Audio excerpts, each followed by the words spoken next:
Pour faire la différence entre un intercooler et un radiateur sur les camions Mercedes-Benz Actros, voici les éléments visuels et fonctionnels clés à prendre en compte.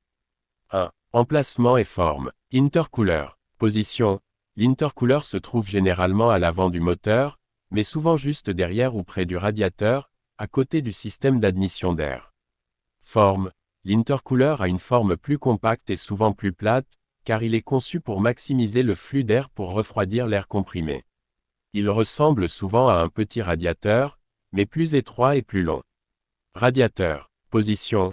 Le radiateur est également situé à l'avant du véhicule, généralement juste devant le moteur, et dans certains cas, devant l'intercooler, si les deux sont présents. Il est souvent plus grand que l'intercooler. Forme. Le radiateur est généralement plus large et plus épais que l'intercooler. Il est conçu pour avoir une grande surface de contact avec l'air extérieur pour dissiper la chaleur du liquide de refroidissement du moteur. 2. Fonction et fluide. Intercooler. Fonction.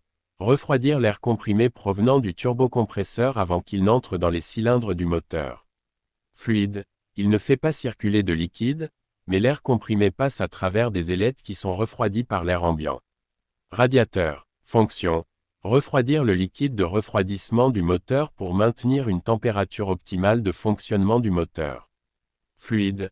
Le radiateur utilise un liquide de refroidissement, mélange d'eau et d'antigel, qui circule dans des tuyaux et des canaux à l'intérieur du radiateur pour dissiper la chaleur du moteur.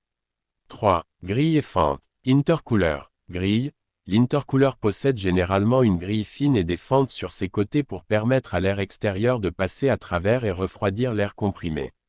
Surface. L'extérieur de l'intercooler est souvent constitué de petites ailettes métalliques permettant de maximiser la surface d'échange thermique.